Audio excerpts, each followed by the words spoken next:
Some expectant Southland mothers are considering travelling hundreds of kilometres away to give birth because they've lost faith in the local maternity care services. This comes in the midst of what's been called a maternity crisis in central Southland after the Lumsden Maternity Centre was downgraded to a hub in April.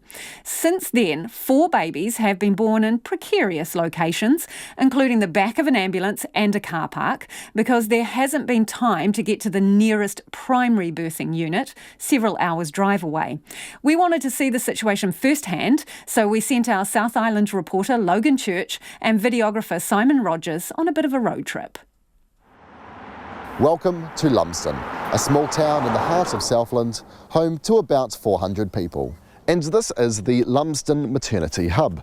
Now you might notice that the sign outside actually reads Lumsden Maternity Centre, and that is because that is what it was. However, in April this year, the Southern DHB downgraded it to a hub, not a centre.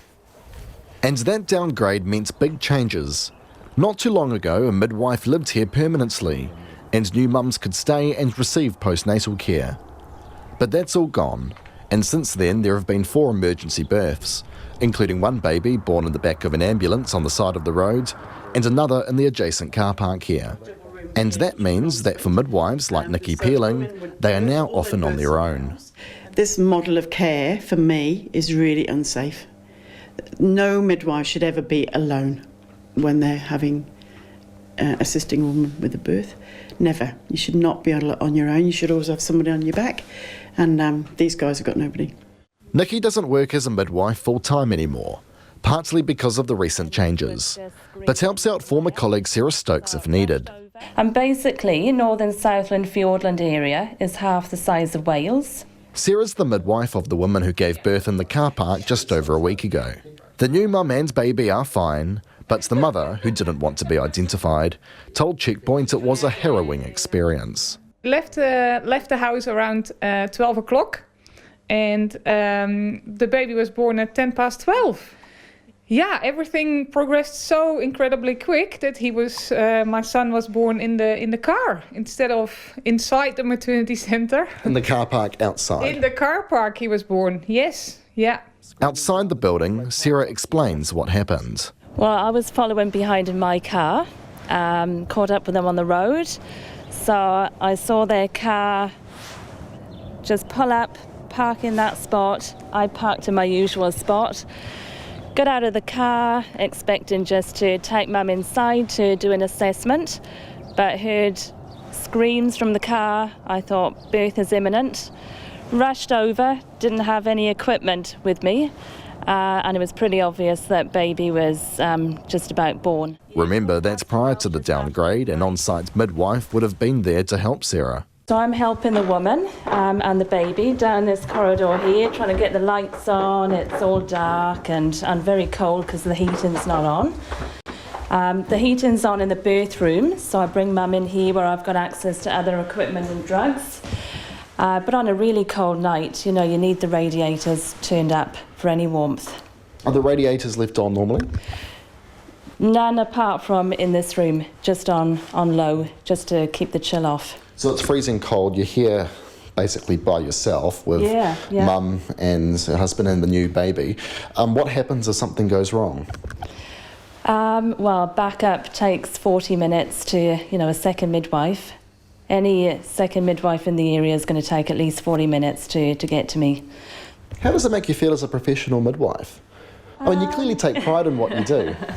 I love the job, but certainly feeling professionally vulnerable at this stage. If that wasn't stressful enough, the new mum couldn't stay because the postnatal rooms are empty. She went home within hours. Nikki showed us what was left of them. Well, the postnatal care, we have 3 double rooms here, each with an ensuite. Yep. So the women would birth, or they'd birth somewhere else, and then they would transfer back to us or move across into these beautiful big double rooms, as you can see. They're pretty gorgeous, with their ensuite and the baby bed. Yeah, and then that's it. They were here for 2, 3, 4 days, and nurses looking after them and cooking for them and just nurturing them, actually. Because they've done a bloody good job, haven't they? Completely. But now they're just empty shells, really, aren't they? They are empty shells. There's nothing here. The beds have gone. It's sad and cold. And some of the infrastructure is still here. The call button, what does that do? The call button? It calls the nurse. And who answers that? Whoever's here, but there's nobody here. This whole facility is still set up for the old model, even the midwife's accommodation, but it's all empty. And then we're just going to walk through to the flat, Logan, because this is where the midwives used to stay, so when we had 24-hour cover. So someone would be living here on site? Absolutely, yeah. So it wasn't the same person all the time, like we change over, but you came and you did 2 or 3 days here. Yeah. And it's a beautiful spot to be. It's a nice flat, isn't it? It is a nice flat, yeah. Beautiful views. Yeah, and a really, really sunny spot. And everybody looks out onto that gorgeous garden. It was just so quiet and stunning, peaceful, and yeah.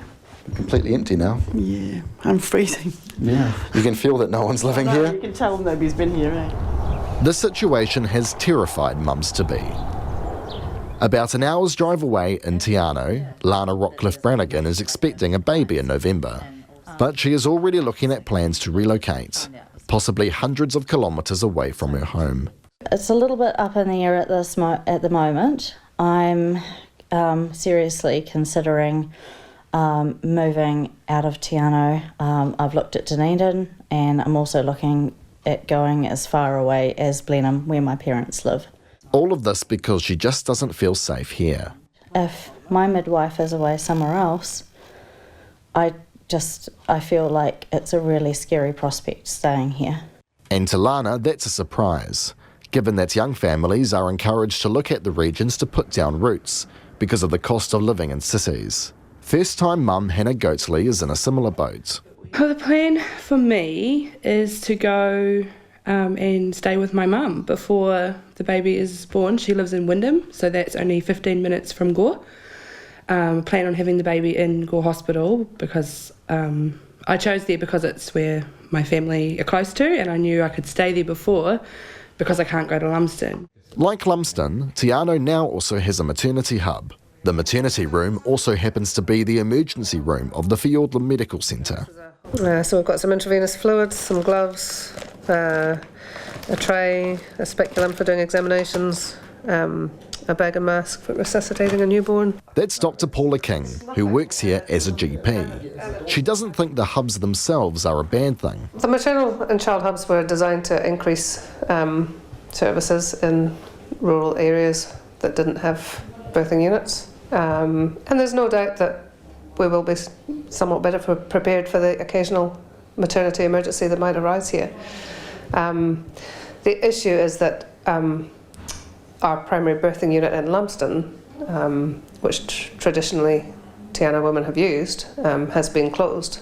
Essentially, she says small gains have been wiped away by a big loss. The services in Tiana, yes, I think have been improved. The overall effect for our women is negative. But the hubs themselves have caused some confusion for those who work here. The Southern DHB has publicly stated the maternity hub in Tiano is up and running. Yet Dr. King says no contract to provide this service with the DHB has been signed. So, I mean, we already provide emergency care, and that would have always included maternity emergencies should they arise. But yeah, it's taken a long time to get anything formalised. But in the end, this is about new mums and whether they can safely give birth. At the end of our travels, we visited the play centre at the Quay, about halfway between Tiano and Lumsden. When we got there, a dozen or so kids were eagerly tucking into muffins. All of these kids were either born in Lumsden or their parents wanted them to be born there but couldn't for medical reasons.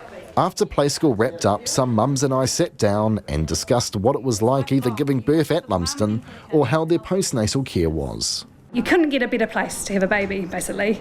It was relaxing, it was calm, you go there, it feels like home. It's like a second home, pretty much. It's the only way to kind of describe it because it's homely meals. And the whole time we were there with both my pregnancies, it was full. Every room was full. Best birth I've ever had, best postnatal care, everything hands down. I stayed there for about 3 nights. The postnatal care was amazing. And another thing in common, they were all left shocked by the downgrade. The loss of Lumsden Maternity Centre is absolutely huge for this community. It's really, really detrimental. Rural mothers shouldn't have to put up with that. It's a first world country. I immigrated from Africa, and I expect better in a first world country, and this is not better. Keep the damn thing open. It was working fine. No mothers were birthing in an ambulance, in the car park. I think it's appalling. I would hate to be pregnant right now. I think it's really sad and really scary for those mums that are around. A review into the Southern DHB's implementation of the new service has been launched, but unless something changes soon, these mums are wondering where the next baby is going to be born. In Lumsden for Checkpoint, Logan Church. The Southern DHB did not respond to Checkpoint's request for comment, but has previously said that the new hub model has improved services throughout the region, which has resulted in minimised risk. They also declined an invitation for DHB Chief Executive Chris Fleming to travel to Lumsden with Checkpoint to see the situation firsthand. That offer remains open.